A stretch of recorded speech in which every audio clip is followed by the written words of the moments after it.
विनंती आहे कृपया त्यांनी स्थानपन्न व्हायचं.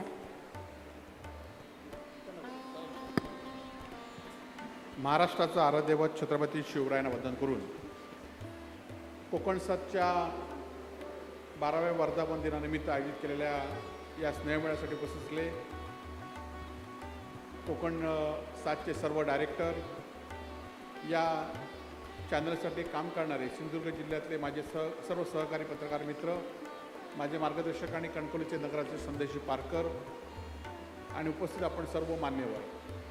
खरं तर कोकण सातने गेल्या 13 वर्षामध्ये सिंधुदुर्ग जिल्ह्यासारख्या छोट्या जिल्ह्यामध्ये या क्षेत्रामध्ये इलेक्ट्रॉनिक मीडिया या क्षेत्रामध्ये अत्यंत उल्लेखनीय प्रगती या ठिकाणी केलेली आहे. या छोट्याशा जिल्ह्यामध्ये हे चॅनल घराघरापर्यंत या ठिकाणी पोचलं. एवढंच नाही तर सिंधुदुर्ग जिल्ह्यातले अनेक लोक व्यवसायानिमित्त, नोकरीनिमित्त मुंबई असू देत, कोल्हापूर असू देत किंवा राज्याच्या बाहेर पण असू देत, या ठिकाणी सुद्धा या बातम्या या ठिकाणी बघतात आणि या बातम्या बघितल्यावर या जिल्ह्यातील काही घडामोडी असतात ते त्यांना त्या ठिकाणी निश्चित समजत असतात. आमच्या त्या घडामोडीमध्ये आमच्या बातम्या कमी असतात, परंतु त्या आमच्या कमी असल्या तरी त्या बातम्या या ठिकाणी बघत असतात आणि आम्हाला सांगत असतात की तुमची ही बातमी आली नाही, परंतु आम्ही अनेक वेळा आम्हालासुद्धा प्रसिद्धी आपल्या चॅनलच्या माध्यमातून मिळते.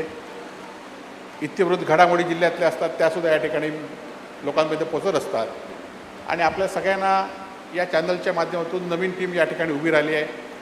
खरं तर हे क्षेत्रात काम करणं खूप कठीण काम आहे आणि सगळ्या धगधगीचे जीवन असतं. सगळीकडे वृत्तपत्रांना छोट्या छोट्या गावामध्ये जावं लागतं, आपल्या प्रतिनिधींना छोट्या छोट्या गावामध्ये जावं लागतं. तरी पण आपण हे शिवधनुष्य पेलतायत. अनेक चॅनल आलीत, अनेक चॅनल बंद पडलीत, परंतु सिंधुदुर्ग जिल्ह्यामध्ये एकच मात्र कोकण सात त्याची चढता आलेख मात्र नेहमीच चाललेला आहे. आज लाखोंच्यापेक्षा त्यांचे दर्शक या ठिकाणी आहेत. एखादी बातमी केली तर लाखो लोकांपर्यंत एकाच वेळी या ठिकाणी पोचते आणि त्यामुळे अशा चॅनलला या ठिकाणी शुभेच्छा देता आल्या.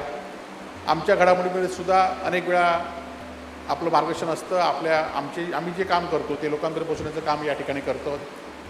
आज आम्ही विरोधी पक्षात असलो तरी आमची भूमिकासुद्धा विरोधातली आपण समजावून घेता आणि ती लोकांपर्यंत दाखवण्याचा आपण प्रयत्न कराल याची अपेक्षा या ठिकाणी व्यक्त करतो आणि आपल्या चॅनलला आणि आपल्या चॅनलच्या सर्व प्रतिनिधींना मनपूर्वक या ठिकाणी शुभेच्छा देतो. जय हिंद, जय महाराष्ट्र. धन्यवाद सर.